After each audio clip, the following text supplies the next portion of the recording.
What's your "that's when the bully left me alone" story? Reposted from a similar question that I replied to about a year or so ago. I was the token quiet chubby kid at school. You know, the one who was into computers and nerdy things like that, while everyone else was playing sports and going to parties and such. I became a magnet for bullies and all of my classmates knew I was a wuss. When it started, and I fought back, I got into trouble with both the school and my mother, so I quickly learned to sit there and do nothing while the world picked on me. Until, in 8th grade, all students were expected to shower after gym class. It was a gang shower, of course, and pimply-faced chubby me wasn't looking forward to it. There was one kid, Scott, who wouldn't leave me alone. He was always snapping towels at me, pushing me around, and otherwise bullying me, while his friends looked on and laughed. I hated him with a vengeance. One winter day I had just finished showering, and was getting back into my clothes, when Scott decided to start with me. Here's the scene. 2 rows of lockers facing each other, about 8 feet apart, with a bench running between them.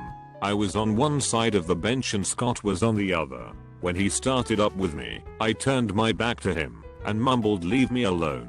He pushed me into the lockers, hard. My head hit the lockers and I saw stars. Scott was now screaming at me, and the other boys in the locker room were starting to form a circle. Scott moved to the same side of the bench as me, and was slapping the back of my head and taunting me, but all I heard was laughter. I snapped. I spun around, and shoved Scott as hard as I could, screaming as I did it. The back of his legs hit the bench and he toppled back. The back of his head hit the lockers and his left arm flew into his open locker. Before he could move, I reached over, grabbed the locker door, and slammed it as hard as I could into his left arm. The door caught and pinned his arm inside. He screamed. I was screaming and crying, and I don't know what else. Someone grabbed me and pulled me off of him and dragged me into the gym teacher's office while all hell broke loose in the locker room. I don't remember much after that. I remember the gym teacher yelling at me. I remember the guidance counselor getting my stuff from my locker and me changing in the gym teacher's office. I remember washing blood off my hands. And I remember being escorted from the gym teacher's office to the principal's office. I was sent home, suspended for 2 days for fighting. The fight was on a Wednesday. I was suspended Thursday and Friday, and returned to school on Monday. That Monday was very weird. People looked at me, pointed at me, whispered about me. I would walk down the hall and people would see me and get out of my way. One of my friends, who wasn't in the locker room that day, but heard about it afterwards, told me that there was a rumor going around that I was smiling when I was beating up Scott. Lunch was exceptional. I sat with my friends as I usually did, and we made small talk about whatever video games we were playing, or whatever, but at the tables all around me nobody was talking, and I could feel them watching me. I looked over at the table where Scott and his friends always sat, but the table was empty. Scott returned to the school the following Wednesday. His homeroom was one door down from mine, so I saw him when he walked down the hallway. His arm was in a cast, his left eye was purple, his nose was clearly still swollen, his lips and cheek were tinged yellow and green. He had stitches on his left ear, and his left arm was in a cast and a sling. He made eye contact with me for a moment, then looked down. He walked past me without saying a word. I found out later that Scott had a minor concussion. His arm was broken in 3 places. He had severe lacerations on his arm, and apparently I beat the shit out of his face when he went down. He lost a lot of blood. The latch on the locker door had stuck closed, and they had to cut the door in order to release Scott's arm. He went to the hospital for stitches and to set the arm. He was out of school for 4 days. I don't know if he was suspended, or if it was the result of my beating on him. Whatever the case was, that was the last time Scott or his friends ever got close to me, and with a couple of exceptions in high school, the last time I was bullied.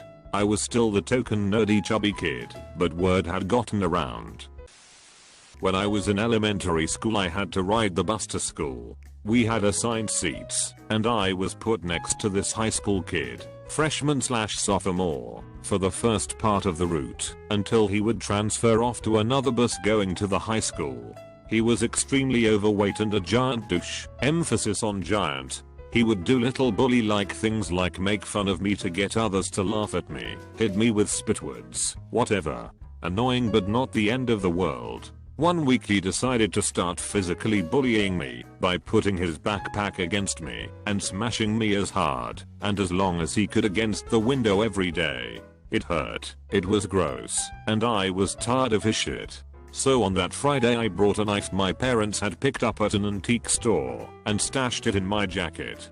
Sure enough, he pulled the same stunt where he smashed me with his backpack, but this time I slid the knife into one of the outer pockets W/O him knowing. I then started a physical fight with him to get the bus driver's attention. She pulled the bus over and came to figure out what the commotion was all about. I then proceeded to claim that he had smashed me against the window and then started hitting me while threatening me with a knife that he had put in one of his backpack pockets. She took his backpack, found the knife, and before I knew it school officials were whisking him away at the transfer stop. I don't know what happened to him or how much trouble he got into, but I never saw him again. I was in 3rd grade and a pretty quiet kid. My bully on the bus was an obnoxious 1st grader.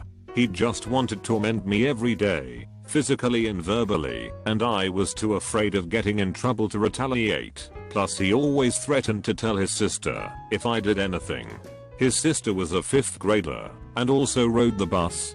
I told my dad what was going on, and he said, well, if you can't get him to stop and the driver isn't helping, just fight back. So the next time he started shit, I hit him in the stomach as hard as I could. He cried to his sister, who was basically like, haha, don't be an asshole then. It was pretty sweet. He was never a problem again. Oh god, this was when I was 11 or 12 years old.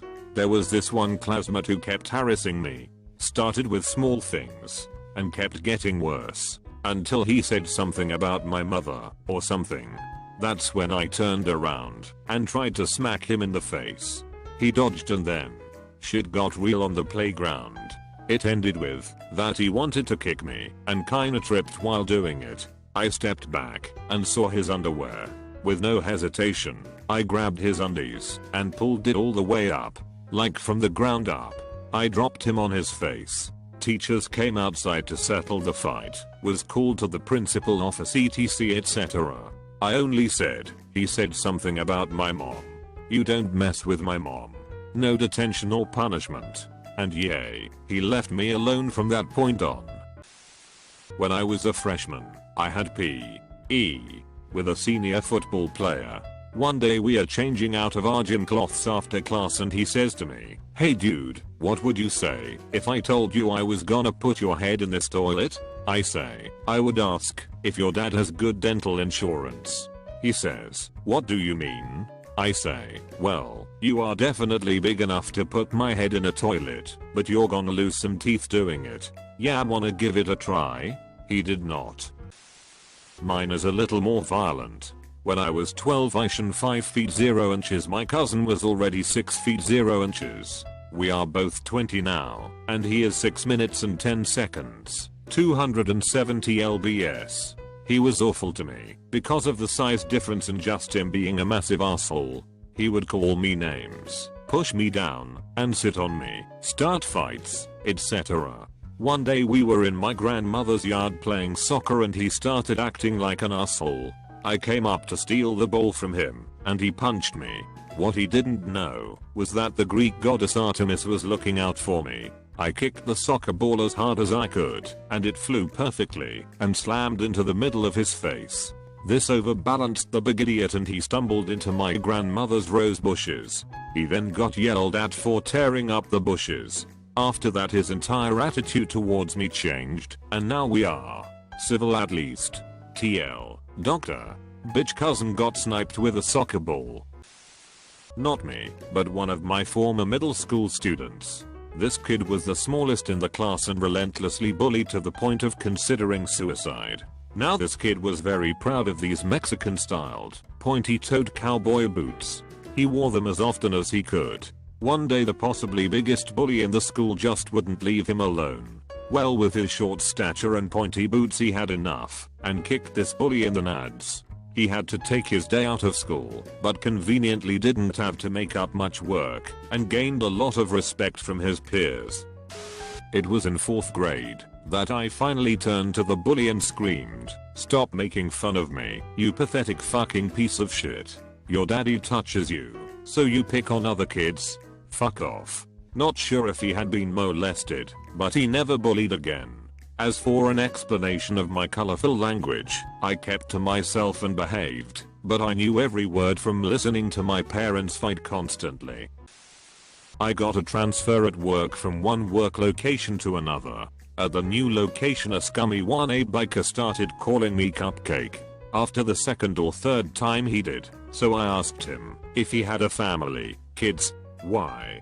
he asks. "I'm just thinking how humiliating it's going to be for you when you have to explain to them that a man named Cupcake beat the ever-loving shit out of you." And that's when he left me alone.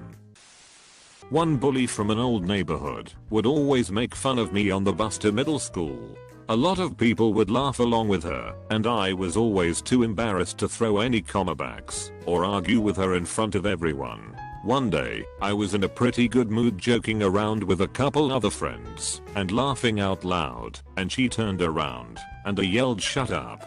No one thinks you're funny." I quickly snapped back with, "Yeah.